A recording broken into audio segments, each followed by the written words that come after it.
Hello my dear friend, बाळांनो, very warm welcome. माझं नाव आहे पंकज नामदेवकर आणि आजच्या लेक्चरमध्ये आपल्याला विटाकरची जे 5 किंगडम ऑफ क्लासिफिकेशनची सिस्टम आहे ती आपल्याला समजून घ्यायची आहे. मी तुम्हाला ऑलरेडी आयडिया दिली होती की या चॅप्टरमध्ये आपण विटाकरचे जे 5 किंगडम आहेत त्याच्यापैकी 3 किंगडमचा आपण स्टडी करणार. एक म्हणजे मोनेरा, त्यानंतर आहे प्रोटिस्टा आणि फंजा, असे 3 किंगडम आपण समजून घेऊ. त्यानंतर जो राहिलेले जो 2 किंगडम आहेत, प्लांट किंगडम आणि ॲनिमल किंगडम, याच्यासाठी सेपरेट चॅप्टर आहेत. ऑलरेडी हे जे किंगडम आहेत 5 किंगडम, याचा स्टडी 9 किंवा 10 मध्ये तुम्ही केलेला आहे, त्यामुळे बरंच काही तुम्हाला या 5 किंगडम बद्दल माहिती आहे. आता थोडंसं आपल्याला या 5ही किंगडम बद्दल थोडीशी ब्रॉडमध्ये माहिती घ्यायची आहे.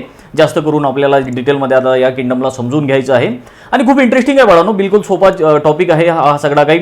आणि जसं जसं तुम्ही हे सगळे 5 किंगडम समजून घेणार तसं तुम्हाला या पृथ्वीवरची जेवढे काही जीवजंतू असतील, जेवढे ऑर्गॅनिझम असतील, त्याच्याबद्दल खूप साऱ्या नवीन नवीन गोष्टी तुम्हाला माहिती पडतील. हळूहळू जसं आपण या वेगळ्या वेगळ्या किंगडमचा स्टडी करू तर वेगळ्या वेगळ्या ऑर्गॅनिझमबद्दल तुम्हाला माहिती होत जाणार आहे, तुमचा इंटरेस्ट वाढत जाणार आहे आणि त्याचबरोबर जो तुमचा जो काही सिलेबस आहे त्या सिलेबसमध्ये समजून घ्यायसाठी पण तुम्हाला इझी जाणार आहे. आणि इम्पॉर्टंट पण टॉपिक आहे. नीट CET सारख्या एक्झाममध्ये खूप सारे याच्यावरती क्वेश्चन्स विचारले जातात. तर आता आपल्या मूळ मुद्द्याकडे येऊ आपण आणि हे जे 5 किंगडम आहेत ॲक्च्युअलमध्ये तयार कसे झाले ते आपण समजून घेणार.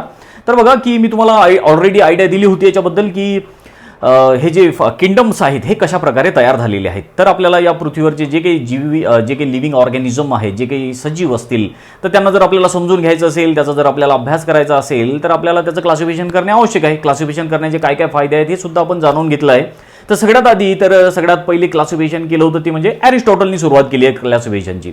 ते पण 2-2.5 हजार वर्षाच्या अगोदर. मग त्याच्यानंतर आणखीन एक चांगलं क्लासिफिकेशन केलं म्हणजे त्याचा जो स्टुडंट होता, शिष्य होता, थिओफ्रस्ट. त्यानंतर पहिल्यांदा सिस्टमॅटिक क्लासिफिकेशन करून ठेवलं ते म्हणजे कार्ल लिनियस या सायंटिस्टनी. जगात पहिल्यांदा सायंटिफिक क्लासिफिकेशन त्यांनी करून ठेवलं आणि म्हणूनच या कार्ल लिनियसला फादर ऑफ क्लासिफिकेशन म्हटलं जातं किंवा त्याला फादर ऑफ टॅक्झॉनॉमी असं म्हटलं जातं, कारण पहिल्यांदा त्यांनी सिस्टमॅटिक क्लासिफिकेशन केलं. या पृथ्वीवर जेवढे काही लिव्हिंग ऑर्गॅनिझम आहेत त्याचे त्यांनी 2 किंगडम तयार केले, 2 ग्रुप तयार केले. Plant kingdom, animal kingdom. Animal जे असतील पृथ्वीवरचे सगळे ॲनिमल त्यांनी ॲनिमल किंगडममध्ये टाकले आणि सगळे या पृथ्वीवरचे प्लांट त्यांनी प्लांट किंगडममध्ये टाकले. तशा तऱ्हेनं त्यांनी पहिल्यांदा सिस्टमॅटिक असं क्लासिफिकेशन करून ठेवलं. आता हे जे त्यांनी ऑर्गॅनिझमचं क्लासिफिकेशन केलं तर त्याच्यासाठी त्यांनी काही क्रायटेरिया वापरले. तर कोणते क्रायटेरिया वापरले? तर त्यांनी वापरलं पहिला क्रायटेरिया म्हणजे based on mode of nutrition. तर जे न्यूट्रिशन कोणतं आहे ऑर्गॅनिझमचं, न्यूट्रिशन कशा प्रकारचं? न्यूट्रिशन म्हणजे काय की जसं की ते स्वतःचं फूड स्वतः तयार करतात की ते फूडसाठी दुसऱ्यावर डिपेंड आहेत. जे स्वतःचं फूड स्वतः तयार करत असतील त्यांना आपण ऑटोट्रॉप्स असं म्हणतो. जसे की प्लांट आहे, प्लांट हे स्वतःचं फूड स्वतः तयार करतात म्हणून ते काय झाले, ते ऑटोट्रॉप झाले. फोटो ऑटोट्रॉप, सूर्यप्रकाशाच्या मदतीने ते स्वतःचं अन्न स्वतः तयार करतात. पण आपण स्वतःचं अन्न स्वतः तयार करू शकतो का? नाही. आपण फूडसाठी, अन्नासाठी दुसऱ्यावर डिपेंड आहे. आपण प्लांटवर डिपेंड आहे किंवा बाकीच्या ऑर्गॅनिझमवर आपण फूडसाठी डिपेंड आहे. म्हणून आपण कोण झालो? आपण हेटेरोट्रॉप झालो. तर अशा प्रकारे त्यांनी जे ऑर्गॅनिझमचं क्लासिफिकेशन करून ठेवलं ते कशाच्या बेसिसवर? पहिला क्रायटेरिया काय वापरला त्यांनी? तर ते ऑर्गॅनिझम ऑटोट्रॉप्स आहेत की हेटेरोट्रॉप्स आहेत, म्हणजे मोड ऑफ न्यूट्रिशन कसं आहे त्याचं. त्यानंतर दुसरा क्रायटेरिया वापरला whether they are migratory or sedentary. आता हे जे आहे हा पर्टिक्युलर क्रायटेरिया त्यांनी ॲनिमलचं क्लासिफिकेशन करण्यासाठी वापरलेलं आहे की पुढे आपण जेव्हा ॲनिमल किंगडम समजून घेऊ तेव्हा तुम्हाला ॲनिमलबद्दल खूप साऱ्या नवीन गोष्टी माहिती होतील. खूप सारे नवीन नवीन ॲनिमलबद्दल पण तुम्ही शिकणार. तर बरेचसे ॲनिमल असे आहे बाळांनो की जे एका ठिकाणाहून दुसऱ्या ठिकाणी जाऊ शकतात. जसं आपण पण ॲनिमल आहेत, तर आपण पण एका ठिकाणाहून दुसऱ्या ठिकाणी जाऊ शकतो. आपण मायग्रेटरी आहे, मायग्रेशन करू शकतो. आपण एका ठिकाणी दुसऱ्या ठिकाणी जाऊ शकतो, मुवमेंट करू शकतो. बरेचसे असे ॲनिमल्स आहेत की जे मायग्रेटरी नाहीत, त्यांना हालचालच करता येत नाही, एका ठिकाणी ते आयुष्यभर आपलं आयुष्य काढतात. त्यांना सिडेंटरी असं म्हणतात. एखाद्या सबस्टन्सला जाऊन ते चिपकतात आणि आयुष्यभर तसेच चिपकलेले राहतात, ते असतात सिडेंटरी. त्यांना कुठल्याही प्रकारची हालचाल करता येत नाही किंवा मायग्रेशन करता येत नाही, एका ठिकाणावर दुसऱ्या ठिकाणी त्यांना जाता येत नाही. तर अशा प्रकारे हे त्यांनी 2 क्रायटेरिया वापरले असं आपल्याला सांगितलेलं आहे, त्यामुळे इम्पॉर्टंट आहे. तर तुम्हाला हा पण क्वेश्चन विचारला जाऊ शकतो की कार्ल लिनियसनी जे ऑर्गॅनिझमचं क्लासिफिकेशन केलं त्याच्यासाठी कोणते क्रायटेरिया वापरले? तर हे 2 क्रायटेरिया वापरले, हे लक्षात घ्या. कोणते क्रायटेरिया होते? बेस्ड ऑन न्यूट्रिशन आणि based on migratory or sedentary. तशा प्रकारे यांनी 2 ग्रुप तयार केले, 2 किंगडम तयार केले. या पृथ्वीवरचे जेवढे काही ऑर्गॅनिझम असतील त्याच्यासाठी त्यांनी 2 किंगडम बनवले, 2 ग्रुप बनवले. एक होता प्लांट किंगडम आणि दुसरा होता ॲनिमल किंगडम. बरोबर आहे. जेवढे पृथ्वीवरचे प्लांट होते ते सगळे प्लांट किंगडममध्ये त्यांनी ठेवले आणि जेवढे ॲनिमल होते त्यांनी सगळे ॲनिमल किंगडममध्ये ठेवले. तशा प्रकारे 2 किंगडम त्यांनी बनवले. तर पहिल्यांदा हे सिस्टमॅटिक क्लासिफिकेशन त्यांनी करून ठेवलं होतं म्हणून तो फादर ऑफ क्लासिफिकेशन म्हणून ओळखला गेला. बऱ्याचशा गोष्टी ज्या आहेत कार्ल लिनियसनी करून ठेवल्या. आपल्याला माहिती आहे बायनॉमिनियल नॉमेनक्लेचरची सिस्टम पण त्यांनी शोधून काढली. प्रत्येक ऑर्गॅनिझमला 2 नावं देण्याची पद्धत सुद्धा त्यांनी सुरू केली. कोणी असो या पृथ्वीवरचा त्याला 2 नावं त्यांनी दिले. जसं की आपण आहे तर आपलं होमोसेपियन नाव त्यांनीच दिलेलं आहे. आपण मागच्या काही लेक्चरमध्ये याच्यावरती चर्चा पण केलेली आहे. तसा हा मोठा सायंटिस्ट होता, बरोबर आहे. पण मग आता जसा काळ पुढे लोटला, यांनी हे जे क्लासिफिकेशन करून ठेवलं होतं, 2 किंगडम जे बनवले होते ते 17व्या शतकामध्ये 18व्या शतकामध्ये बनवून ठेवले होते. पण जसं जसं काळ लोटत गेला, सायन्समध्ये अजूनही डेव्हलपमेंट होत गेल्या, नवीन नवीन शोध लागत गेले, नवीन मायक्रोस्कोप शोधले गेले, बरेचसे डेव्हलपमेंट होत गेले, नवीन नवीन आपल्याला ऑर्गॅनिझमबद्दल गोष्टी माहिती पडल्या. मग असं लक्षात आलं की हे जे 2 किंगडम आहेत हे काही सफिशियंट नाही ऑर्गॅनिझमचं क्लासिफिकेशन करण्यासाठी. असे काही या पृथ्वीवरील ऑर्गॅनिझम आहे की या दोन्ही किंगडममध्ये ते बसतच नाहीत ना. त्यांना आपण प्लांट म्हणू शकत नाही, त्यांना ॲनिमल पण आपण म्हणू शकत नाही. जसं की फॉर एक्झाम्पल आहे बॅक्टेरिया, एक्झाम्पल आहे बॅक्टेरिया, फंजाय आणि युग्लिना, याचं आपल्याला एक्झाम्पल दिलेलं आहे. तर आधीच्या क्लासिफिकेशनमध्ये काय होतं, विटॅकरने जे कार्ल लिनियसने जे क्लासिफिकेशन केलं त्याच्यामध्ये त्यांनी बॅक्टेरियाला आणि फंजायला या दोघांनाही प्लांट किंगडममध्ये टाकलं. आता बॅक्टेरिया, जुनं क्लासिफिकेशन जे होतं असंच होतं बघा. जुने जे बुक्स आहेत किंवा जुनं जे शिकवल्या जात होतं सायन्स, तर त्याच्यामध्ये जे क्लासिफिकेशन केलं होतं त्यांना बॅक्टेरियाला सुद्धा, म्हणजे जे जीवाणू आहेत त्या जीवाणूला किंवा त्या बॅक्टेरियाला सुद्धा प्लांट किंगडममध्ये टाकलं होतं. फंजाय जी बुरशी आहे ती सुद्धा प्लांट किंगडममध्ये होती. पण हे काही बरोबर नव्हतं, कारण की बॅक्टेरिया काही प्लांट नाही आहेत किंवा जे फंजाय आहे ते सुद्धा प्लांट नाही आहेत, ते स्वतःचं फूड काही स्वतः तयार करत नाही बुरशी. तर अशा प्रकारे हे 2 किंगडम काही सफिशियंट नव्हते. मग जास्त किंगडम अजून तयार करण्याची गरज होती. लक्षात आलं तुमच्या. त्याचबरोबर युग्लिना नावाचा जो ऑर्गॅनिझम आहे हा जो आहे हा ॲनिमल किंगडममध्ये होता.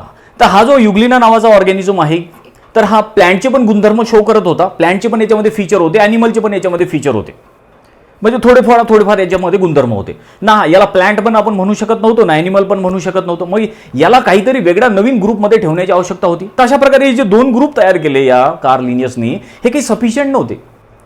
याच्यापेक्षा काहीतरी आणखी नवीन ग्रुप तयार करण्याची आवश्यकता होती, कारण भरपूर नॉलेज वाढलं होतं आपलं ऑर्गॅनिझमबद्दल. आपल्याला नवीन नवीन गोष्टी माहिती झाल्या होत्या, सायन्स चांगलं डेव्हलप झालं होतं, नवीन इन्स्ट्रुमेंट शोधल्या गेले होते आणि त्याच्याच बेसिसवर समजलं की बरेचसे ऑर्गॅनिझम आहेत ना, त्याला आपण प्लांट म्हणू शकत नाही, त्याला ॲनिमल पण म्हणू शकत नाही. मग यांच्यासाठी वेगळे ग्रुप तयार करणे गरजेचं आहे. मग अशा तऱ्हेने मग हे क्लासिफिकेशन चेंज होत गेलं वाढवणं. प्रत्येक वेळी मग जे 2 किंगडम होते, मग त्यानंतर 3rd किंगडम आला, प्रोटिस्टा किंगडम आला, मोनेरा किंगडम आला, फंजाय किंगडम आला. अशा तऱ्हेनं हळूहळू 5 किंगडम तयार झाले. तर आता आपल्याला 5 किंगडमचा स्टडी आहे आणि 5 किंगडम जे तयार केले ते म्हणजे रॉबर्ट एच विटॅकर या सायंटिस्टने 1969 मध्ये. तुम्हाला याच्याबद्दल माहिती पण असेल, याच्यावरती खूप सारे क्वेश्चन्स विचारले जातात की 5 किंगडमची क्लासिफिकेशनची सिस्टम आहे ही कोणी डेव्हलप केली, कोणी तयार केली. तर रॉबर्ट एच विटॅकर नावाचा जो सायंटिस्ट होता, रॉबर्ट विटॅकर नावाचा, तर त्यांनी अमेरिकन सायंटिस्ट होता, त्यांनी पहिल्यांदा हे 5 किंगडम तयार केलेले आहेत. मग या पृथ्वीवर जेवढे काही लिव्हिंग ऑर्गॅनिझम आहेत त्या सगळ्यांना त्यांनी या 5 किंगडममध्ये डिवाइड केलं, 5 ग्रुपमध्ये डिवाइड केलं. ऑलरेडी 2 ग्रुप तर होतेच, ॲनिमल किंगडम, प्लांट किंगडम. मग आणखीन त्यांनी असे 3 किंगडम याच्यामध्ये जोडले. आता झाले 5 kingdom. Plant kingdom, animal kingdom, नंतर monera kingdom, fungi kingdom, protista. तर असे 5 किंगडम मग त्यांनी तयार केले. आणि हे विशेष म्हणजे हे जे 5 किंगडम आहेत त्यांनी तयार केलेले जगभरामध्ये हे 5 किंगडमचा स्टडी शिकवला जात आहे. लक्षात घ्या, नुसतं आपल्या भारतामध्येच नाही, आपल्या महाराष्ट्रामध्येच नाही, तो पूर्ण जगभरामध्ये असे हे 5 किंगडम शिकवल्या जातात. आणि आणखीन एक लक्षात घ्या, ही जे क्लासिफिकेशन आहे हे काही फिक्स नाही आहे, हे काळानुसार चेंज पण होत राहील. आता तर जसं की सुरुवातीला 2च किंगडम शिकवल्या जात होते, मग 3 किंगडम आले, 4 किंगडम आले, आता 5 किंगडमचा आपण स्टडी करत आहोत. पुढे आणखीन जसं जसं सायन्स डेव्हलप होत जाईल, जसं नवीन ऑर्गॅनिझमबद्दल आपल्याला माहिती होत जाईल, तसं आणखी नवीन किंगडम वाढतील. होऊ शकते आता 5 आहेत, तर जेव्हा तुम्ही शिकत असताना 5 आहे, तुमच्याला जेव्हा मुलं बाळ होतील तर तुम्हाला समजेल की किंगडम तर वाढले, आता किंगडम तर 7-8 झालेले आहे किंवा कधी कधी 10 पण होऊ शकतात. अशा तऱ्हेने हे क्लासिफिकेशन काही फिक्स नाही. जसं आपल्याला नॉलेज येत राहील, ऑर्गॅनिझमबद्दल सायन्स डेव्हलप होत राहील, तर क्लासिफिकेशन पण काळानुसार चेंज होत राहील, जसं की चेंज होत गेलेलं आहे. लक्षात आलं ना तुमच्या. 2च किंगडम होते, आता 5 आहेत. होऊ शकते पुढे 6 होतील, 7 होतील, 8 होतील. तशा प्रकारे किंगडम चेंज होत आहेत. पण आता तरी आपल्याला सध्या 5 किंगडमचा स्टडी आहे आणि पूर्ण या पृथ्वीवरच्या सगळ्या सजीवांना या 5 किंगडममध्ये ठेवलेला आहे. आणि कोणत्या सायंटिस्टने ठेवलेला आहे ते म्हणजे रॉबर्ट एच विटॅकर. याचा आपल्याला एक फोटो पण दिलेला आहे. अमेरिकन हा सायंटिस्ट आहे, मोठा सायंटिस्ट आहे. आता जगभरामध्ये याच्याच क्लासिफिकेशनची सिस्टम आपल्याला शिकवल्या जाते. आणि कोणते किंगडम तयार केले आणि पहिला kingdom monera, kingdom protista, kingdom animalia, kingdom fungi, plantae वगैरे असे 5 किंगडम आहेत. तर जसं मी तुम्हाला सांगितल्याप्रमाणे की पहिल्या जे मोनेरा किंगडम आहे, प्रोटिस्टा किंगडम आहे आणि फंजाय किंगडम, याचा स्टडी आपल्याला या चॅप्टरमध्ये करायचा आहे. आणि राहिलेले जो 2 किंगडम आहेत, प्लांट किंगडम आणि ॲनिमल किंगडम किंवा किंगडम ॲनिमेलिया वगैरे, प्लॅन्टी किंगडम, याचा स्टडी आपल्याला सेपरेट चॅप्टरमध्ये करायचा आहे. तर आता आपण मोनेरा या किंगडमचा स्टडी करू, पण त्याच्या अगोदर आपल्याला काही क्वेश्चन्स पासून आपण सुरुवात करू. आपल्या बुकमधला काही इंटरेस्टिंग हा सेक्शन्स आहे आणि त्या सेक्शनचं नाव आहे कॅन यू टेल म्हणून. काय आहे पहिला क्वेश्चन याच्यामधला, म्हणजे तुमचं हे झालेलं आहे प्रिव्हियस नॉलेजवरतीच तुमचा हा क्वेश्चन आहे. काय आहे पहिला question, so what are the silent feature of Monera. तुम्हाला आठवते का बघा, 9 किंवा 10 मध्ये तुम्ही शिकलेलं आहे. आणि किंगडम मोनेराचे सायलेंट फीचर काय आहेत हे तुम्ही सांगू शकता का. त्यानंतर सेकंड आहे what will be the shape of the bacillus and कोकस type of bacteria. कसा शेप असतो बॅसिलसचा, कोकसचा, हे बॅक्टेरियाचा. तुम्हाला काय आठवते का बघा. नसेल आठवत तर मग आपल्याला आता हे सगळं समजून घ्यायचंच आहे. त्या तुम्हाला या सगळ्या प्रश्नांची उत्तरं भेटतीलच. त्याचबरोबर थर्ड आहे right a note on useful and harmful bacteria. काही बॅक्टेरिया युजफुल आहे, काही बॅक्टेरिया हार्मफुल सुद्धा आहेत. तुम्हाला तर माहिती आहे बऱ्याचशा बॅक्टेरियामुळे आपल्याला वेगळे आजार होतात, रोग होतात, पण खूप सारे बॅक्टेरिया आपल्या कामाचे पण आहेत. तर त्या सगळ्या युजफुल आणि हार्मफुल बॅक्टेरियाबद्दल तुम्हाला काही माहिती आहे का बघा. नसेल माहिती तर आपल्याला आता स्टडी करायचंच आहे त्याचा. तर मग आता आपण सुरुवात करू. जो पहिला किंगडम आपल्याला दिलेला आहे आणि त्या किंगडमचं नाव आहे किंगडम मोनेरा. लक्षात घ्या. तर बिलकुल सिंपल आहे. आणि किंगडम मोनेरा जर आठवून बघा तुम्ही की कोणत्या कोणत्या या किंगडम मोनेरामध्ये तुम्ही याचे काय काय फीचर समजून घेतले आहे, किंगडम मोनेरामध्ये कोणते कोणते ऑर्गॅनिझम्स आहेत, त्याचं काय वैशिष्ट्य आहे, हे काही आठवते का तुम्हाला. नसेल आठवतं आपल्याला हे सगळं सायलेंट फीचर या किंगडम मोनेराचे समजून घ्यायचे आहेतच. आता कोण कोण आहे मग या किंगडम मोनेरामध्ये हे सगळं आपण जाणून घेऊ. त्या किंगडम मोनेराचे काय काय फीचर आहे हे पण आपण समजून घेऊ. सगळ्यात आधी आपल्याला काय सांगितलेलं बघा, silent feature of kingdom Monera. काय काय फीचर आहे किंगडम मोनेरा या ग्रुपमध्ये. जे ऑर्गॅनिझम आहेत त्यांना मोनेरन्स असं म्हटलं जातं. जसं आपण इंडियामध्ये राहतो तर आपण इंडियन झालो, तसं मोनेरा या किंगडममध्ये जे ऑर्गॅनिझम आहेत त्यांना मोनेरन्स असं म्हटलं जातं. नोट करून देऊ का तुम्हाला, मोनेरन्स. मोनेरन्स असतात त्यांना, बरोबर आहे. तर हे काही फारसं तुम्हाला कोणी विचारणार नाही, पण लक्षात घ्या मोनेरन्स. आता जे या मोनेरा किंगडममध्ये आहेत किंवा जे या मोनेरा ग्रुपमध्ये आहेत त्यांचं काय काय वैशिष्ट्य आहे तर आपल्याला सांगितलेलं आहे बघा. याच्यामध्ये सगळ्यात आधी आपल्याला सांगितलेलं बॅक्टेरिया किंवा बॅक्टेरियम. जनरली म्हणताना आपण बॅक्टेरियाच म्हणतो, पण बॅक्टेरिया म्हणजे प्ल्युरल आहे. भरपूर असले तर बॅक्टेरियाच असतात आणि एकच असला तर बॅक्टेरियम. हे लक्षात घ्या, सिंग्युलर प्ल्युरल. बॅक्टेरियम म्हणजे एकच बॅक्टेरिया आणि बॅक्टेरिया म्हणजे भरपूर सारे बॅक्टेरिया. तर या ग्रुपमध्ये जे आहेत बॅक्टेरिया हे सोल मेंबर्स आहेत ह्या ग्रुपचे.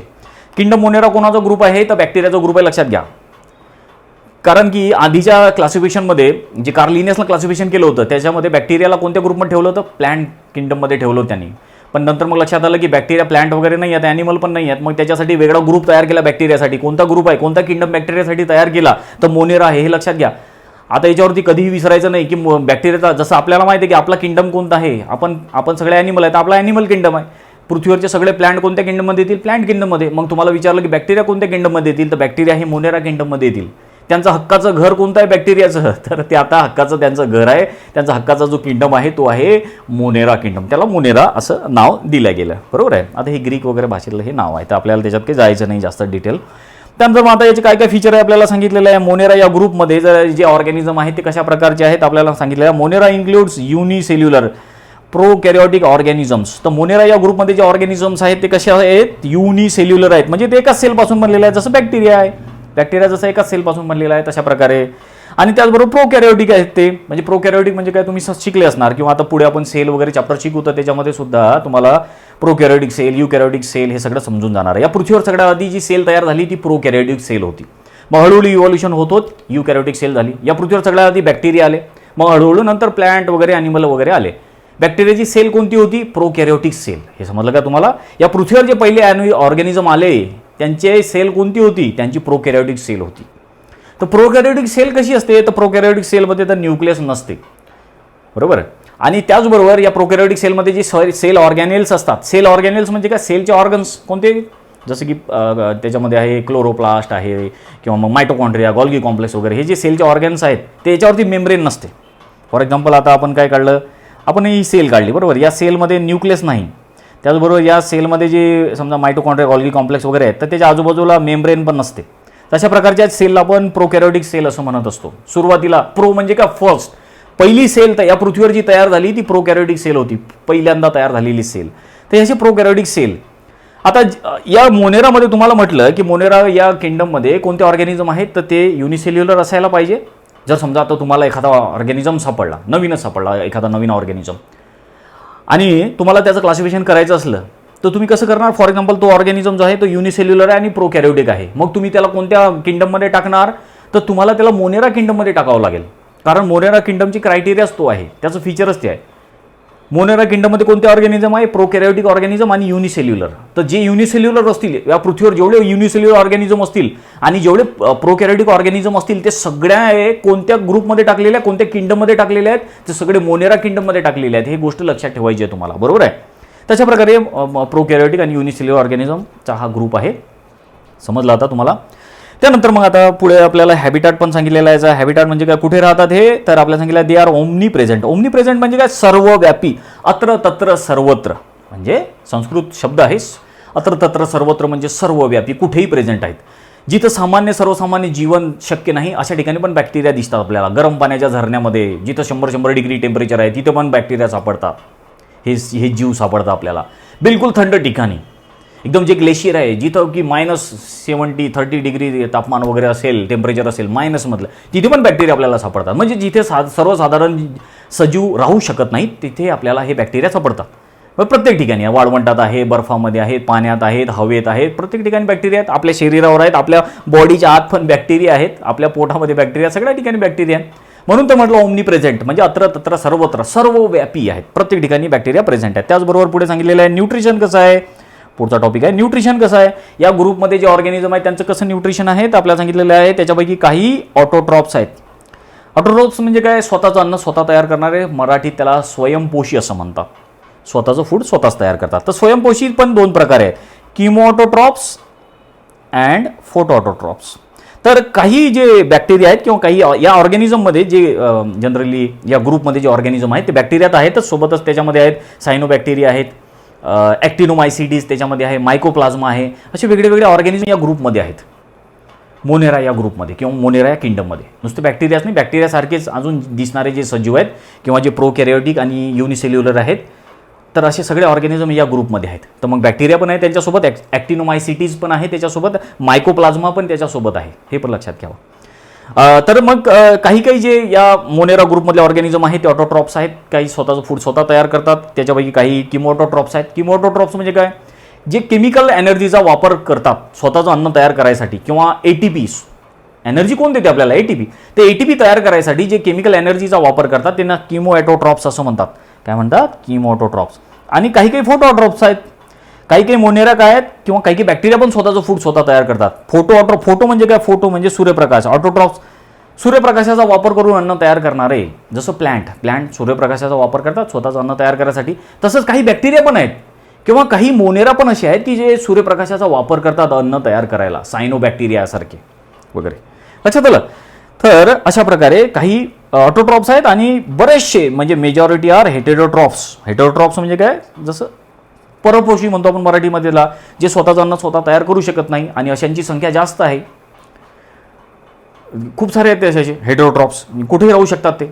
जसं मी तुम्हाला सांगितलं की बॅक्टेरिया वगैरे ते आपल्या शरीरावर पण आहेत आणि शरीराच्या आतमध्ये पण आहेत, अशांची संख्या जास्त आहे.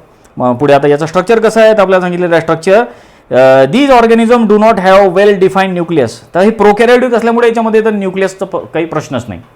प्रोकॅरियोटिक सेलमध्ये हमेशा लक्षात ठेवायचं 2 सेल आहे तुमच्याकडे. आता समजा तर ही अशा 2 सेल काढल्या मी. एक प्रोकॅरियोटिक तुम्हाला ओळखायला सांगितलं, प्रोकॅरियोटिक कोणती आहे, युकॅरियोटिक कोणती आहे ओळखा. तर काय म्हणाल तुम्ही? ज्याच्यामध्ये न्यूक्लियस तुम्हाला दिसते ती युकॅरियोटिक, ज्याच्यामध्ये न्यूक्लियस नाही ती प्रोकॅरियोटिक. तर या ऑर्गॅनिझममध्ये न्यूक्लियसच नाही म्हणजे ती प्रोकॅरियोटिक आहेत. त्याचबरोबर DNA बद्दल माहिती सांगलेली आहे. DNA exist as a simple double stranded circular single chromosome called न्यूक्लिओइड. आता हे याच्यावरती खूप सारे क्वेश्चन्स विचारले जातात. न्यूक्लिओइड काय आहे? बघा हा असा वर्ड आलेला आहे न्यूक्लिओइड. काय आहे न्यूक्लिओइड? तर बघा की हे जे ऑर्गॅनिझम आहे, कोणत्याही ऑर्गॅनिझम पृथ्वीवर त्याचा जेनेटिक मटेरियल वगैरे DNA असते किंवा RNA असते. कोणाचा? RNA असते. व्हायरस वगैरे असला तर RNA आहे त्याचं जेनेटिक मटेरियल. बॅक्टेरिया असला, प्लांट ॲनिमल असले तर त्यांचं जेनेटिक मटेरियल DNA आहे. आपलं पण जेनेटिक मटेरियल DNA आहे. बरोबर आहे. आता आपल्यामध्ये 46 क्रोमोझोम आहे. यांच्यामध्ये एकच क्रोमोझोम आहे आणि त्या एका क्रोमोझोमवर DNA प्रेझेंट आहेत. जसं तुम्हाला आता डायग्राममध्ये पण दिसते. आता मी डायग्राम काढलेली आहे बघा. इथे डायग्राम मी म्हणजे काय आहे की ही एक तुमच्यासमोर डायग्राम पण दिसते, तुम्ही बघून घ्या. तर याच्यामध्ये ही न्यूक्लिओइड कशाला म्हटलेलं आहे ते न्यूक्लिओइडची ही डायग्राम आहे. तर तुम्ही या डायग्रामबद्दल व्यवस्थित बघून घ्या. झालं तर काढून पण ही डायग्राम बघा, म्हणजे तुम्हाला सगळ्या आयडिया क्लिअर होऊन जातील. काय दिसते तुम्हाला या डायग्राममध्ये? तर तुम्हाला दिसते की ही बॅक्टेरियाची एक प्रकारे डायग्राम आहे आणि तुम्हाला दिसते की हा आहे क्रोमोझोम. बरोबर आहे. हा गोल गोल गोल गोल असा काढलेला क्रोमोझोम आहे आणि याच्यामध्ये हे असे गुंडाळलेले असे हे क्रोमोझोमवर DNA असतात, कारण क्रोमोझोम DNA पासूनच बनलेला आहे. तसे गोल गोल डबल स्ट्रँडेड जे DNA आहेत, तर अशांना न्यूक्लिओटाइड असं म्हणतात. लक्षात आलं? तर डबल स्ट्रँडेड DNA आणि जो गोल गोल आहे आणि जो गुंडाळलेला एकामेकाभोवती, तर त्याला न्यूक्लिओइड, त्या DNAला न्यूक्लिओइड असं म्हटलं, लक्षात घ्या. आणि सोबतच या DNA सोबतच आणखीन एक बाहेर काही DNA गोल गोल आपल्याला दिसते, त्याला प्लाझमिड असं म्हणतात. ही डायग्राम बघून घ्या, ही खूप कामाची डायग्राम आहे. तर याच्यामध्ये काय काय दिसते तुम्हाला? याच्यामध्ये न्यूक्लिओइड आहे. न्यूक्लिओइड कशा प्रकारे तुम्हाला समजलं? याच्यामध्ये एक क्रोमोझोम आहे, त्या क्रोमोझोमवर DNA आहे, ते सगळे DNA गुंडाळलेले आहे, गोल गोल आहे, डबल स्टँडर्ड आहे, त्याला आपण न्यूक्लिओइड असं म्हटलं. त्याचबरोबर याच्यामध्ये प्लाझमिड आहेत, DNA सारखेच स्ट्रक्चर आहे, गोल गोल DNA, तर त्याला प्लाझमिड म्हटलं. तशा प्रकारे लक्षात ठेवा, तुम्हाला याच्यावर क्वेश्चन विचारला जातात. पुढे आता आपल्याला आणखीन पॉईंट याच्यामध्ये किंवा फीचर सांगितलेला आहे. Sometimes smaller circular molecule DNA as a extra chromosomal genetic element called plasmid. आता काही मोनेरा अशा आहेत की त्यांच्यामध्ये प्लाझमिड पण प्रेझेंट आहे. प्लाझमिड काय आहे? तर प्लाझमिड हे एक्स्ट्रा सेल्युलर DNA आहे. जसं आता आपण बघितलं, हा बॅक्टेरियाचा मेन DNA. बघा, मी जिथं असं पॉईंट करत आहे लाल पेनाने, हा झाला या बॅक्टेरियाचा मेन DNA किंवा मोनेराचा मेन DNA. आणखीन या DNAच्या बाहेरही काही आणखीन तुम्हाला DNA प्रेझेंट दिसतात, डबल स्ट्रँडेड, गोल असे पसरलेले, त्याला प्लाझमिड म्हणतात. प्लाझमिड हे सुद्धा DNA आहेत आणि कामात पडणार आहे पुढे. प्लाझमिड कुठे असतात, काय असतात, ह्या सगळ्या याचा स्टडी तुम्हाला 12वीमध्ये गेल्यानंतर करायचा आहे. प्लाझमिड खूप कामाचे आहे. जेनेटिक इंजिनिअरिंगमध्ये प्लाझमिडचा वापर केला जातो, त्यामुळे प्लाझमिड काय आहे ते सगळे आताच लक्षात ठेवा व्यवस्थित तऱ्हेनं. समजलं? तर इथे दोन महत्त्वाचे क्वेश्चन्स तुमच्यासाठी आहेत, ते म्हणजे न्यूक्लिओटाइड काय आहे आणि प्लाझमिड काय आहे. याच्यावर खूप सारे क्वेश्चन्स विचारले जातात, त्यामुळे विसरू नका तुम्ही. त्यानंतर मग पुढे आपल्याला सांगितलेलं आहे याच्याबद्दल की बघा की cell wall is made up of peptidoglycan किंवा याला म्युरिन असं म्हणतात, which is a polymer of sugar and amino acid. आता हे जे मोनेर आहेत किंवा हे जे बॅक्टेरिया वगैरे आहेत, ते यांच्यामध्ये सेल वॉल आहे. आता दिसते ना तुम्हाला, ही सेल वॉल आहे. आणि ही सेल वॉल कशाची बनलेली आहे? सेल वॉल बनलेली आहे एका पॉलिमरपासून, ज्याला पेप्टिडोग्लायकॅन किंवा म्युरिन असं म्हणतात. म्हणजे कार्बोहायड्रेट आणि प्रोटीनपासून याची सेल वॉल बनलेली आहे. शुगर आणि अमिनो ॲसिड म्हटलं म्हणजेच काय, तुम्हाला साधा क्वेश्चन पण विचारला जाऊ शकतो. बऱ्याचदा याच्यावर क्वेश्चन पण विचारलेला आहे. जे मोनेर आहेत त्यांची सेल वॉल कशाची बनलेली आहे? पेप्टिडोग्लायकॅनपासून बनलेली आहे. या सेल वॉलवर खूप क्वेश्चन्स विचारले जातात. आपल्या ॲनिमलमध्ये तर सेल वॉल नसतेच. प्लॅन्टमध्ये सेल वॉल सेल्युलोजची आहे, फंजायमध्ये सेल वॉल कायटिनची आहे. पण जे मोनेरा आहेत म्हणजे जे बॅक्टेरिया वगैरे आहेत त्यांची सेल वॉल पेप्टिडोग्लायकॅनपासून बनलेली आहे. तर पेप्टिडोग्लायकॅन काय आहे ॲक्च्युली? तर पेप्टिडोग्लायकॅन हे दोन घटकांपासून बनलेलं आहे. त्याच्यामध्ये एक घटक आहे कार्बोहायड्रेट आणि दुसरा घटक आहे प्रोटीन, म्हणजे शुगर आणि अमिनो ॲसिड. या दोघांपासून ती सेल वॉल बनलेली आहे. त्याला पेप्टिडोग्लायकॅन असं म्हणतो आपण, किंवा म्युरिन सुद्धा त्याला म्हटलं जातं. तर हे आहे त्याचे जनरल फीचर. मोनेरा या ग्रुपमध्ये जे ऑर्गॅनिझम आहेत, मोनेरा या किंगडममध्ये जे ऑर्गॅनिझम ठेवलेले आहेत त्यांचे हे फीचर आहेत, हे लक्षात घ्या. हे त्यांचं वैशिष्ट्य आहे. आणि कोणते कोणते ऑर्गॅनिझम या ग्रुपमध्ये आहेत ते पण मी तुम्हाला सांगितलं. तर मग असे क्रायटेरिया फुलफिल करणारे, असे फीचर्स दाखवणारे ऑर्गॅनिझम कोणत्या ग्रुपमध्ये ठेवणार आपण? मोनेरा ग्रुपमध्ये ठेवणार. आता ज्यांची सेल वॉल पेप्टिडोग्लायकॅनची आहे त्यांना कोणत्या किंगडममध्ये तुम्ही ठेवणार? मोनेरा ग्रुपमध्ये ठेवणार, बरोबर आहे. ज्यांचा DNA न्यूक्लिओटाइड आहे त्याला आपण मोनेरा ग्रुपमध्ये ठेवणार वगैरे.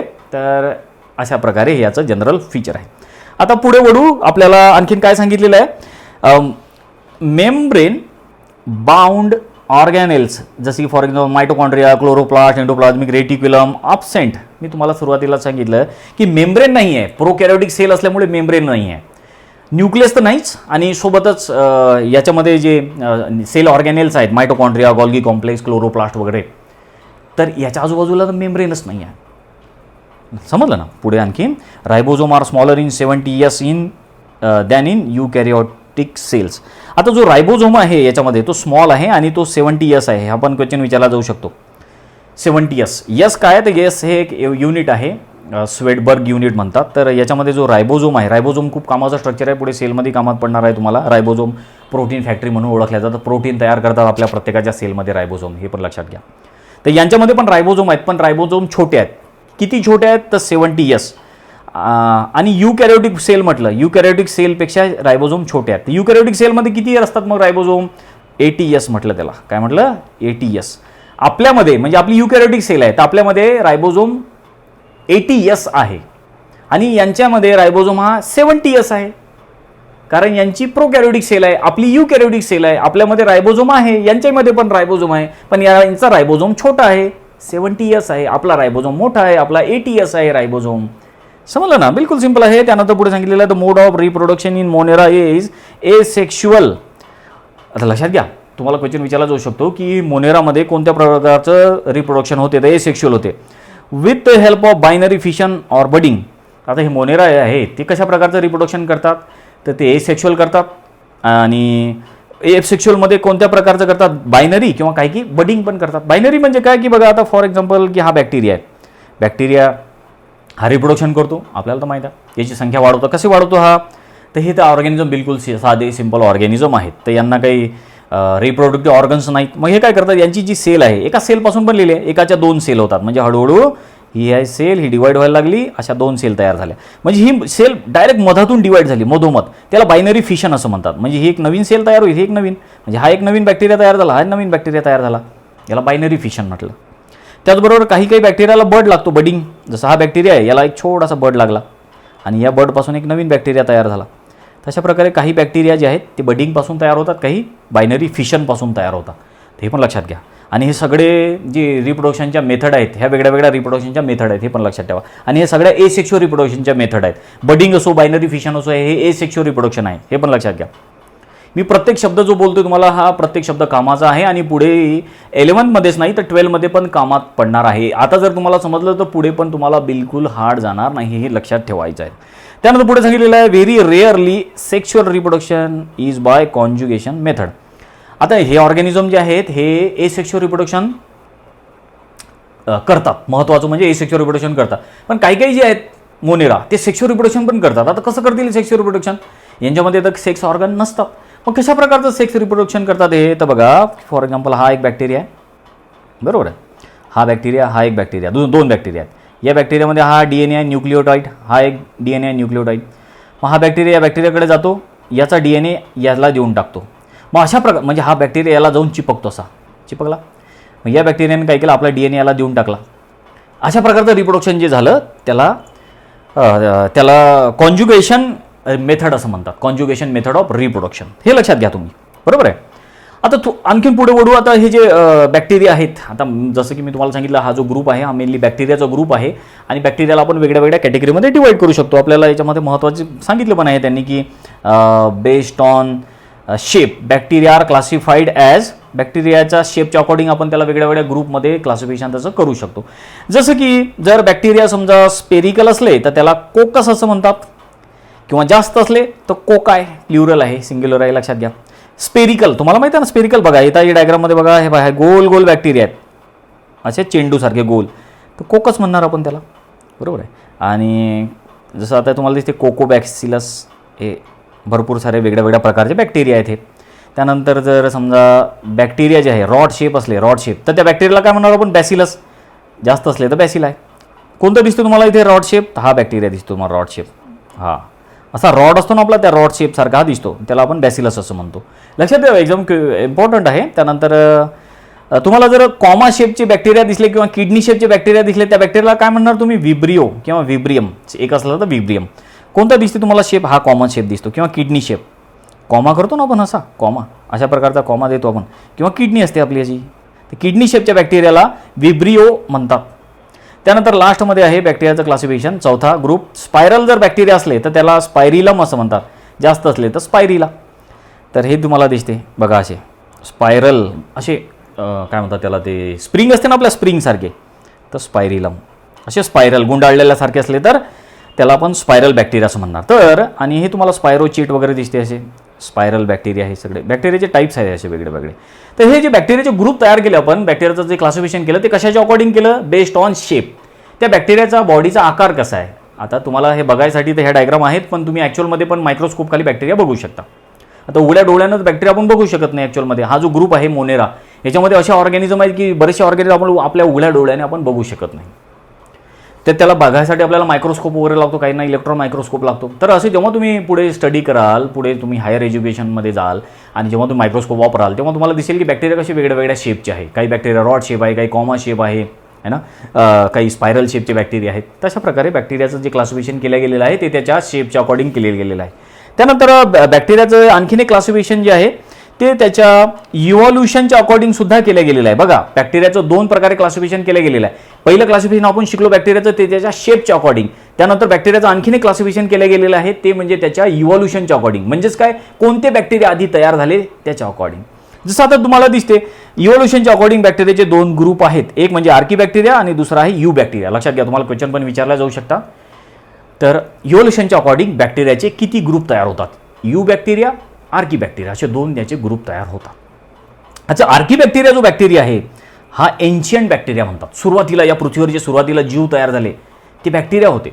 आणि त्यातही कोणते बॅक्टेरिया होते सुरुवातीला ज्या पृथ्वीवर? कारण इव्हॉल्युशन झालं ना, या पृथ्वीवर का सगळे एकाच वेळी थोडे आले, हळूहळू आले, इव्हॉल्युशनच्या अकॉर्डिंग आले. जसं आता जे क्लासिफिकेशन आपण शिकत आहोत या विटॅगरचं, तर विटॅगरनी जे क्लासिफिकेशन करताना जे वेगळे वेगळे क्रायटेरिया वापरले, तर आपल्याला एवढे सगळे क्रायटेरिया वगैरे तर दिलेले नाही, त्यांच्यासाठी दिलेले आहे. तर एक महत्त्वाचा क्रायटेरिया आहे त्या विटॅगरचा, तो म्हणजे इव्हॉल्युशनरी रिलेशनशिप. म्हणजे प्रत्येक ग्रुपचा एकमेकासोबत काहीतरी संबंध आहे. कारण प्रत्येकजण जो आहे एकमेकापासून इव्हॉल्व झालेला आहे. या पृथ्वीवर सगळे काही एकाच वेळी थोडी टपकले, एकाच वेळी थोडी इव्हॉल्व झाले, तयार झाले. वेगळ्या वेगळ्या ऑर्गॅनिझम, याच्यापासून तो तयार झाला, त्याच्यापासून तो तयार झाला. आपण आहे जसं, आपण कोणापासून तयार झालो? माकडापासून. माकडसुद्धा कोणाच्या तरी पासून तयार झालेलं असेल. तर याला म्हणतात इव्हॉल्युशनरी रिलेशनशिप, काहीतरी संबंध असणे. समजलं ना? तर अशा प्रकारे बॅक्टेरियाचे इव्हॉल्युशनच्या अकॉर्डिंग 2 ग्रुप आहे, आर्की बॅक्टेरिया आणि यू बॅक्टेरिया. जसं मी तुम्हाला सांगितलं, आर्की बॅक्टेरियाला एन्शियंट बॅक्टेरिया म्हणतात आणि यू बॅक्टेरियाला ट्रू बॅक्टेरिया असं म्हटलं जातं. तर बॅक्टेरियाचे हे 2 ग्रुप. तर बॅक्टेरियाला क्लासिफिकेशन करताना 2 त्याचे आपण क्लासिफिकेशन बघितलं. एक त्याच्या शेपवरून आणि दुसरं त्याच्या इव्हॉल्युशनच्या अकॉर्डिंग. एक एक बघू आपण याची माहिती. आता बघा, आर्की बॅक्टेरिया. आता हे जे आर्की बॅक्टेरिया आहे त्याला एन्शियंट बॅक्टेरिया म्हटलं. याचं काय वैशिष्ट्य आपल्याला सांगितलं? These are differentiated from other bacteria based on their different cellular feature. आता हे जे बॅक्टेरिया आहेत बाकीच्या बॅक्टेरियापेक्षा कसे वेगळे आहेत? तर यांचं जे सेलचं स्ट्रक्चर आहे ते थोडंसं वेगळं आहे. समजलं ना? त्यानंतर आपल्याला पुढे सांगितलेलं आहे, these bacteria are mostly found in extreme environment hence called एक्स्ट्रीमोफिल्स.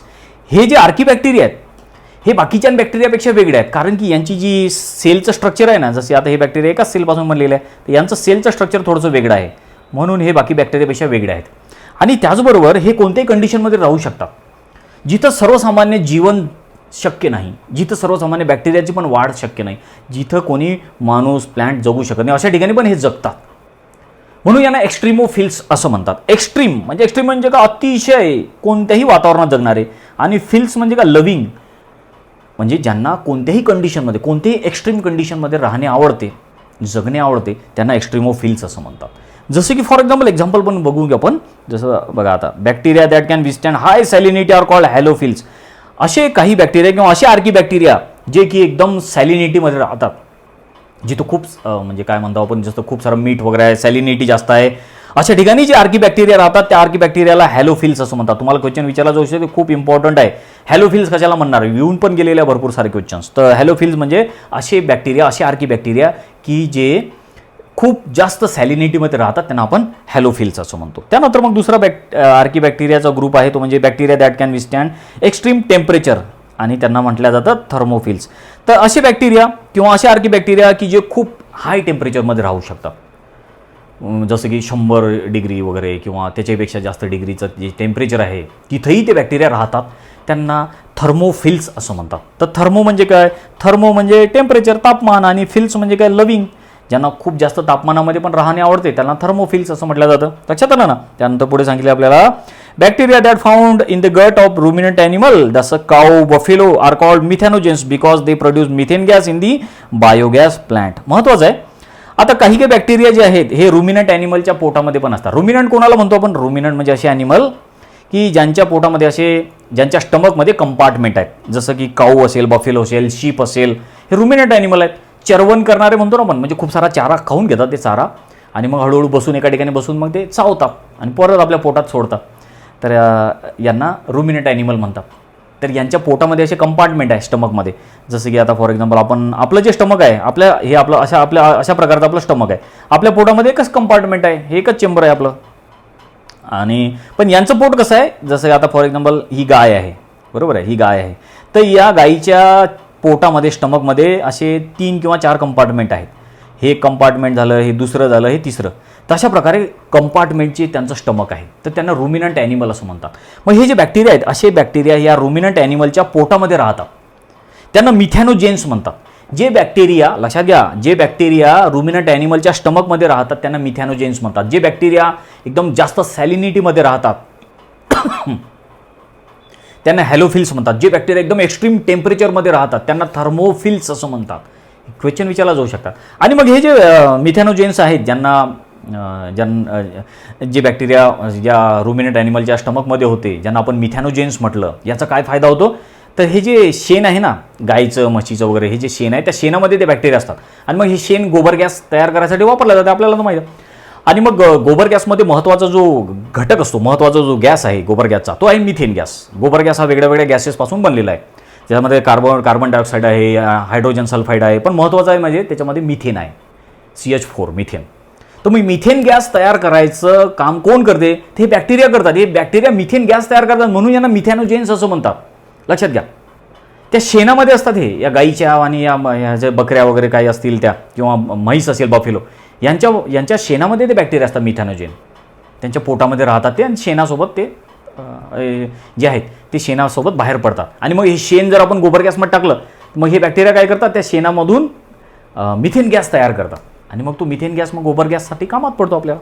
तशा प्रकारे या प्रॉपर्टी आहेत. तर ही सगळी माहिती कोणाबद्दल शिकलो आपण, कोणत्या बॅक्टेरियाबद्दल शिकलो, आर्की बॅक्टेरियाबद्दल शिकलो.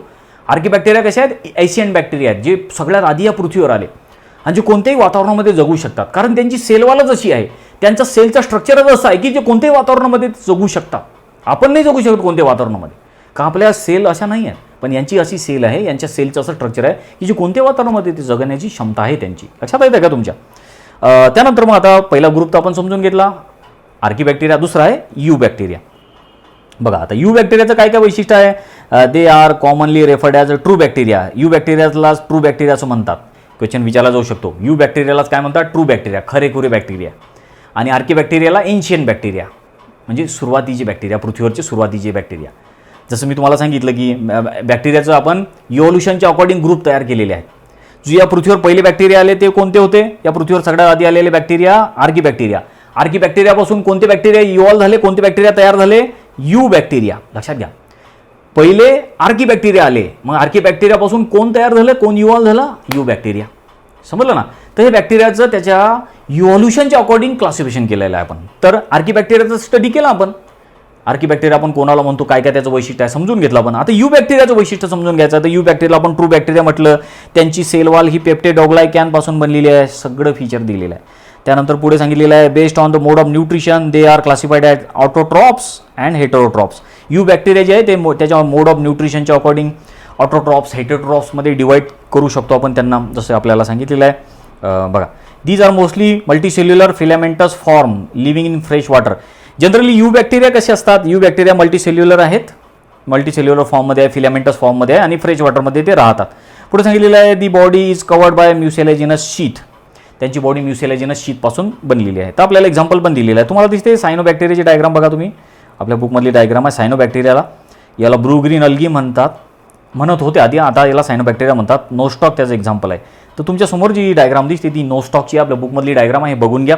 तर हे यू बॅक्टेरिया आहेत. तुम्हाला क्वेश्चन विचारला जाऊ शकतो की सायनो बॅक्टेरिया जे आहेत हे कोणते बॅक्टेरिया आहेत, यू बॅक्टेरिया की आर्की बॅक्टेरिया. तर नोस्टॉक किंवा सायनो बॅक्टेरिया जे आहेत हे यू बॅक्टेरियामध्ये मोडतात. तर यू बॅक्टेरियामध्ये तुम्हाला दिसते हे यू बॅक्टेरियाचं शरीर जे आहे हे फिलामेंटस आहे, दिसते ना तुम्हाला, धाग्यासारखं बसून बनलेलं आहे.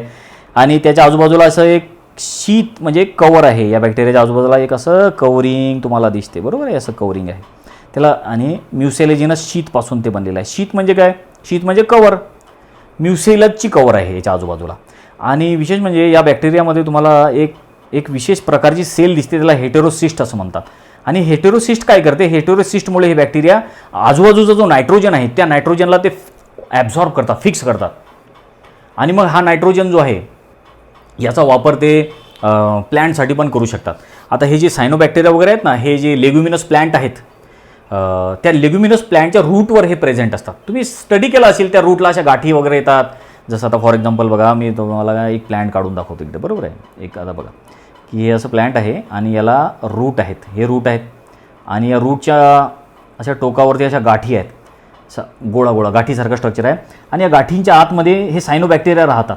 आणि हे सायनो बॅक्टेरिया काय करतात, या रूटच्या आजूबाजूला जो नायट्रोजन आहे, या रूटच्या आजूबाजूला जो नायट्रोजन आहे तो ॲब्झॉर्ब करतात आणि हा नायट्रोजन तो या झाडाला देऊन टाकतात आणि झाडाला नायट्रोजनची खूप गरज असते त्याच्या वाढीसाठी. आणि मग या झाडाला नायट्रोजन भेटला की झाड खूप उंच वाढते. समजलं ना तुम्हाला? तशा प्रकारे हे सायनोबॅक्टेरिया कामात पडतात. त्याचबरोबर आपल्याला सांगितलेलं आहे की ह्याचं जेनेटिक मटेरियल टिपिकल प्रोकॅरियोटिक सारखं आहे. बॅक्टेरियाचं फीचर आपल्याला सांगितलेलं आहे. याच्यामध्ये जे ऑटोट्रॉप्स आहेत त्याच्यामध्ये फोटोसिंथेटिक पिगमेंट क्लोरोफिल ए आहे, क्लोरोफिल बी आहे, कॅरोटीन आहे, झॅन्थोफिल, हे सगळे फोटोसिंथेटिक पिगमेंट यांच्यामध्ये प्रेझेंट आहे. त्यानंतर मग आपल्याला पुढे सांगितलेलं आहे filaments show heterocyst which help in nitrogen fixation. जसं मी तुम्हाला दाखवलं आहे, हा सायनोबॅक्टेरिया आहे आणि याच्यामध्ये हेटेरोसिस्ट प्रेझेंट आहे. हे ब्लू कलरने शो केलेले आहे. इथे ब्लू कलरने हेटेरोसिस्ट म्हणजे विशेष प्रकारची सेल आहे आणि ती सेल काय कामात पडते तर ती सेल जी आहे ती नायट्रोजन फिक्सेशनचं काम करत असते. नायट्रोजन आजूबाजूला नायट्रोजन ते ॲब्झॉर्ब करून घेत असते. लक्षात आलं ना तुमच्या? बिलकुल इंटरेस्टिंग माहिती आहे. लक्षात घ्या. बॅक्टेरिया काय आहे, ट्रू बॅक्टेरिया काय आहेत. आपल्याला तर आतापर्यंत बॅक्टेरिया वगैरेच माहीत होतं फक्त, पण आता याच्यामध्ये बॅक्टेरिया ट्रू बॅक्टेरिया वगैरे पण आलेलं आहे. ते सगळं काही लक्षात ठेवा. बिलकुल इझी आहे आणि खूप सारे क्वेश्चन्स तयार होऊ शकतात त्याच्यामध्ये. आता पण थोडंसं आणखीन या बॅक्टेरियाला समजण्यासाठी याचं एक फ्लो चार्टमध्ये याचं एक क्लासिफिकेशन तयार केलं आहे, जे 2 ग्रुप तयार केलेले आहेत बॅक्टेरियाचं, हे तुम्हाला दिसते. ठीक आहे. तर त्याच्या अगोदर मी तुम्हाला हे समजून सांगणार. याच्या अगोदर हे तुम्ही बघून घ्या. हा फ्लो चार्ट बनवलेला आहे आपण बॅक्टेरियाचा. तर बॅक्टेरियाला 2 ग्रुपमध्ये डिवाईड केलेलं आहे आपण. कोणते 2 ग्रुप आहे बॅक्टेरियाचे?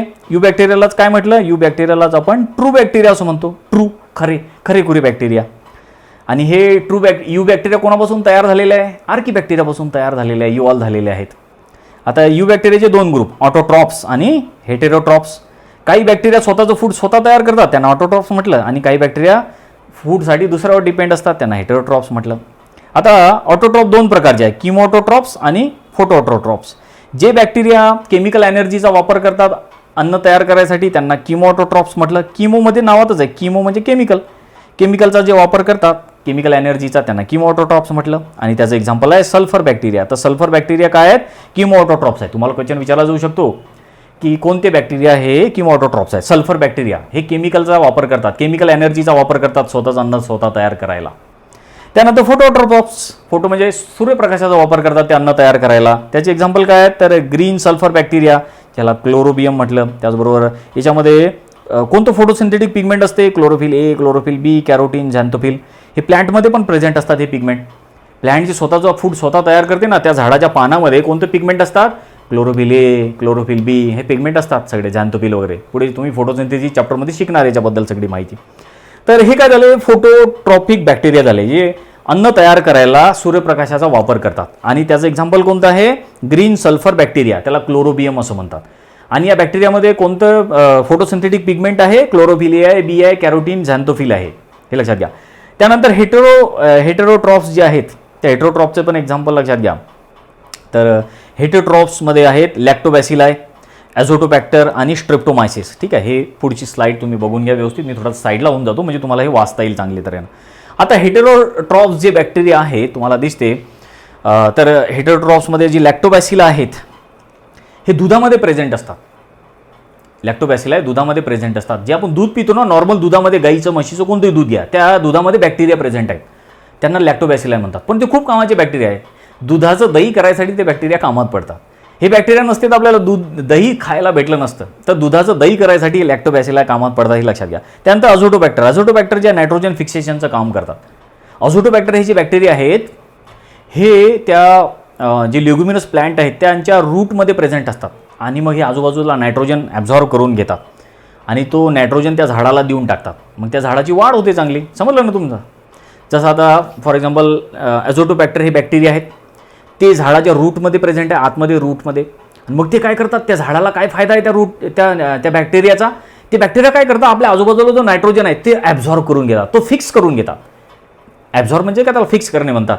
आणि मग हा नायट्रोजन जो आहे तो त्या झाडाला देऊन टाकतात, कारण झाडाला डायरेक्ट नायट्रोजन घेता येत नाही. मग हा बॅक्टेरिया काय करतात? त्या झाडाला नायट्रोजन देतात. आणि झाडाला नायट्रोजनची खूप गरज असते त्याच्या वाढीसाठी. आणि मग अशा तऱ्हेनं झाडाला नायट्रोजन भेटला की झाडाची वाढ होते.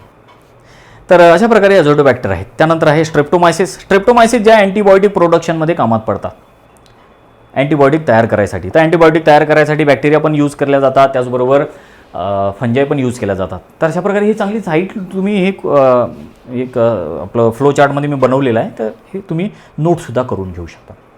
तर आपण आतापर्यंत ही माहिती काय बघितली? यू बॅक्टेरियाचं आपण हे आतापर्यंत माहिती बघितलेली आहे. ठीक आहे, आता पुढे वळू आणि आपल्याला सांगितलेलं आहे हेटेरोट्रॉफ्स जे बॅक्टेरिया आहेत.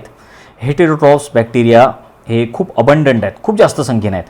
Most of them are decomposer and known as breaking and large molecule in simple molecule or minerals. बरेचसे बॅक्टेरिया जे आपण समजून घेतलेलं आहे की खूप भरपूर कामाचे पण आपल्या बॅक्टेरिया, जसं की दुधाचं दही या बॅक्टेरियापासून आपल्याला भेटते. खूप सारा इकॉनॉमिक इम्पॉर्टन्स आहे त्याचं.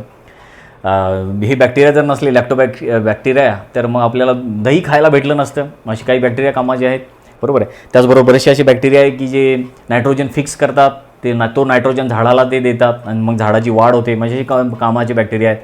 त्याचबरोबर सायनोबॅक्टेरिया आहेत, ते फोटोसिंथेसिस करतात, त्यांच्यामुळे खूप सारं ऑक्सिजन तयार होतं आपल्या पृथ्वीवरची. आणि असे खूप सारे बॅक्टेरिया जे आपल्या पोटामध्ये पण आहेत ते कामाचे आहेत. ते आपल्या बॉडीमध्ये विटॅमिन बी, विटॅमिन के तयार करतात. म्हणजे विटॅमिन तयार करायसाठी पण त्या बॅक्टेरियाचा आपल्याला उपयोग होतो. आपलं जेवण पचायला पण बॅक्टेरिया आपल्या कामात पडतात. असे खूप काही कामाचे पण बॅक्टेरिया आहेत, काही चांगले पण बॅक्टेरिया आहेत. लक्षात येते ना तुमच्या? आणि काही वाईट पण बॅक्टेरिया आहेत. अशांची संख्या पण भरपूर आहे. बऱ्याचशा बॅक्टेरियापासून आपल्याला रोग वगैरे पण होतात वेगळ्या वेगळ्या प्रकारचे.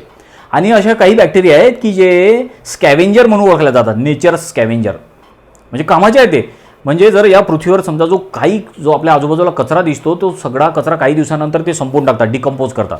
समजा आता एखादं काही सडलं वगैरे, एखादं जनावर आहे ते सडलं, समजा ते मेलं, समजा एखादं जनावर मेलं, तर ते हळूहळू काय दिसते आपल्याला की ते आधी सडून जाते सगळं, त्याला वास वगैरे सुटतो आणि मग हळूहळू ते नष्ट होऊन जाते. नुसतं त्याचे जे बोन्स असतात, त्यांचा जो सांगाडा असतो तोच दिसतो. मग हा जो ॲनिमल मरून पडला त्याला कोणी संपवलं? बॅक्टेरियानी संपवलं. बॅक्टेरिया नसते तो ॲनिमल तसाच राहिला असतो पृथ्वीवर पडून. म्हणजे काय केलं? निसर्गाची त्यांनी मदत केली. नेचर स्कॅव्हेंजर म्हणतात. स्कॅव्हेंजर म्हणजे काय? साफसफाई करणारे. बरेचसे बॅक्टेरिया मग हे असं पण काम करतात. अशा पण आपल्याला कामात पडतात हे बॅक्टेरिया. त्यांनी आपल्या पृथ्वीला स्वच्छ ठेवायचं काम केलं. डिकम्पोज करून टाकलं सगळं खराब मॅटर. या पृथ्वीवर कितीतरी शेण पडते, ते पण शेण आपोआप नष्ट होऊन जाते. कितीतरी कचरा पडतो, तो आपोआप नष्ट होऊन जातो. मग हा कचऱ्याला नष्ट करायसाठी, डिकम्पोज करायचं काम हे बॅक्टेरिया करतात. आपल्या कामाचे आहेत हे बॅक्टेरिया. लक्षात आलं ना तुमच्या? त्यानंतर बरेचसे बॅक्टेरिया आपल्याला सांगितलेलं आहे पुढे की दुधाचं दही करायसाठी त्याला आपण लॅक्टोबॅसिला असं म्हणतो. त्याचबरोबर नायट्रोजन फिक्सेशनसाठी जे बॅक्टेरिया कामात पडतात ते ॲझोटोबॅक्टर आहेत. क्वेश्चन विचारला जाऊ शकतो. त्यानंतर अँटीबॉडी प्रोडक्शनसाठी कोणते बॅक्टेरिया कामात पडतात? स्ट्रेप्टोमायसिस, याच्यावर पण क्वेश्चन विचारला जाऊ शकतो. त्याचबरोबर composting and degrading oil, compost करायसाठी आणि ऑइलचं डिग्रेडेशन करायसाठी, म्हणजे समुद्रावर जे ऑइल वगैरे पडते ना, कारण आपण भरपूर ऑइल आयात करतो. ऑइल म्हणजे तेल आपण आयात करतो, फ्युएल वगैरे ते. तर मग ते सगळं खाण्यासाठी ते बॅक्टेरिया पण कामात पडतात. नाही तर बरंचसं समुद्रामध्ये ते तेल पडते ना, आपण दुसऱ्या देशातून तेल बोलावतो आहे ना, पेट्रोल डिझेल बोलावतो, आणि बऱ्याचदा ते समुद्रावर पडते ते सगळं आणि समुद्र खराब होऊन जातो. मग त्या तेलाला वगैरे खायला पण बॅक्टेरिया कामात पडतात. लक्षात घ्या. अशा तऱ्हेने ती निसर्ग आपला स्वच्छ ठेवतात. पाणी पण स्वच्छ करून टाकतात ते बॅक्टेरिया. पण हे तर कामाचे बॅक्टेरिया झाले. पण बरेचसे बॅक्टेरिया असे आहे की जे हार्मफुल आहे, ते खूप बदमाश आहेत. त्याच्यापासून आपल्याला वेगळे रोग होऊ शकतात. कोणत्या बॅक्टेरियापासून आपल्याला रोग होऊ शकतात? तर जसं त्याच्यामध्ये आहे टायफॉईड, कॉलेरा, ट्यूबी, टिटॅनस वगैरे. तर हे रोग जे आहेत आपल्याला बॅक्टेरियापासून होतात.